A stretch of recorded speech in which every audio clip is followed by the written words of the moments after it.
Hello. I wonder when you wake up in the morning, whether you go into the bathroom to brush your teeth and you look in the mirror and you think to yourself, oh, I wish I looked a little bit more like Avril Lavigne or Miley Cyrus or somebody like that. And that's just the boys. But no, seriously, many of us, we look in the mirror, don't we, and we see ourselves and we think, oh, I wish I was a bit taller or shorter, or my hair was darker or lighter, I was a bit sort of, more muscular, or I was a bit skinnier or whatever. And I was watching a television program just a few years ago, and I was looking at this program about girls aged between about 9 and 12. And they were all desperately trying to be like one of their favourite pop stars or film stars or whatever.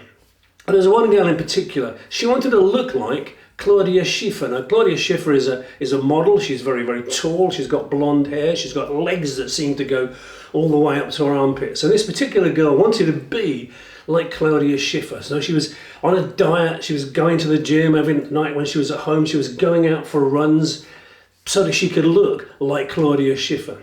The trouble is, she was Chinese, so there was no way that she was ever going to be able to look like Claudia Schiffer. And in a sense, it kind of broke my heart. I thought it was so sad that this very pretty young girl wanted to be something that she never could be.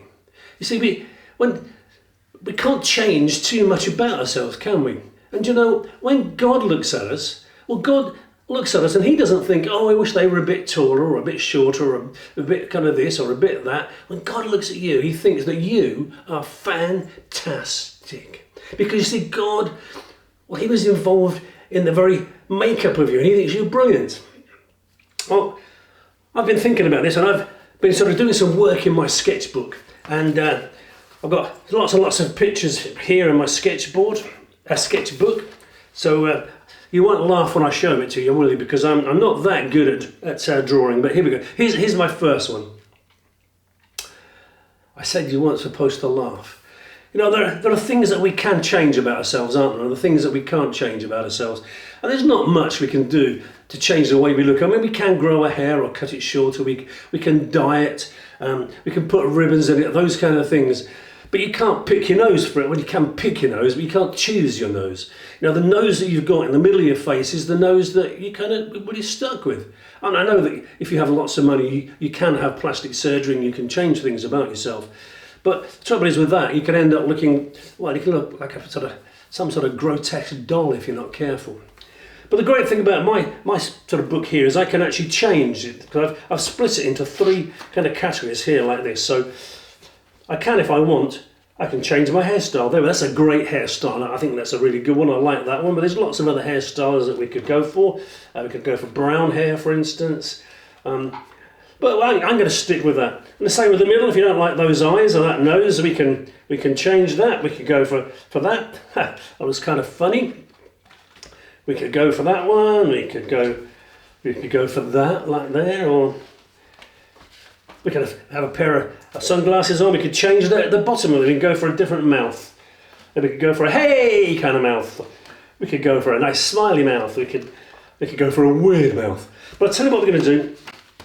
We're going to select a special person of the day today. And what we're going to do is I'm going to get, normally I would let you do it, but I'm going to get my cameraman to select this person.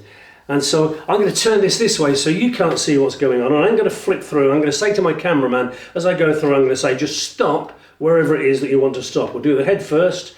So here we go. Anytime you want to say stop. Stop. Oh, it's right there at the beginning. That's the bit there. So we'll do the eyes and the mouth. We'll flick through those. Say stop when you want. Stop. Just there. And the last one is to do the mouth and the chin. So anytime you want to say stop. Stop. Okay. So here we go. We've got the person that has been chosen by my cameraman. And let's have a look. Get it all lined up nicely to see what we've chosen for the special person of the day. There we go. There is a special person of today. Not bad, I think. Now, wouldn't it be amazing because on my table here, I've got an envelope. And in my envelope, I kind of sat and chose the person I thought might be chosen by the cameraman when I was at my desk this morning. So let's just, that's better. Also, it doesn't sit very well on a stand. So this was the person I was thinking about. What would the cameraman choose? What would you choose at home if you were stopping? What kind of person would we have ended up with? Well, I thought about it and I kind of drew out the person that I thought might just choose. Wouldn't it be amazing if what my picture here matched the picture here that we chose completely at random? That'd be great, wouldn't it? Let's see. There we go. It does match. How amazing is that? Well, as I said, we can't change very much about what we're like on the outside. There are things we can change, but sometimes we wish we could change things just as easy as we did by flicking through. But as I said, God, in one of the Psalms, Psalm 139, God said that He just thinks you're amazing, you're fantastic just the way you are, because in a sense, He kind of had a blueprint in His mind as to what you were going to be like, right from before you were born, when you were still in your mummy's tummy. God knew all about you, knew what you were going to be like and what you were going to look like. So we can't change much about what we're like on the outside, but we can change much more about what we're like on the inside. You see, the kind of choices that we make, and we make choices every day, affect the kind of person that we are on the inside. So for instance, if you go to school with a big bag of sweets, you've got a choice to make. You can choose to share that with people, or you can choose to be selfish and eat them all yourself. If there's a new child that moves into a town, comes to your school, say, you can choose whether you're going to be friends with them and show them around, or whether you're going to just ignore them and that. You choose every day whether you're going to be kind or you're going to be unkind. And those choices that you make every day, they affect the person that we are on the inside. Bad choices make a mess of us on the inside. And good choices make us obviously much more likeable. And the choices that we make, and that's affect us. That's the reason why our parents and our grandparents and our teachers try to help us to make good choices. You see, the bad choices, that if we make lots and lots of bad choices, affects the way that we are, makes a mess of us on the inside. It creates kind of like a barrier. It's a barrier that stops other people wanting to be friends with us. But it's also a barrier with God and stops God being able to be friends with us. And that is a bit of a problem, isn't it? But you know what? There's good news. God knew us from the beginning, before we were born. He knew what we looked like. He's got a plan of what He wants our lives to be like on the inside. But I want to just let you into a secret. We're talking about the outside and the inside. When you make friends with somebody, you don't make friends with them because of what they look like on the outside, do you? You make friends with someone because of what they're like on the inside. And when you're older and you fall in love with somebody, you don't fall in love with someone because of what they look like on the outside. I mean, you might look at someone and think, oh, they look nice. I'd like to get to know them better. But actually, we fall in love with someone because of what they're like on the inside. So it's what we're like on the inside is the most important thing. And the good news is that God is interested in what we're like on the inside. He wants to help us to become the kind of people that He wants us to be on the inside.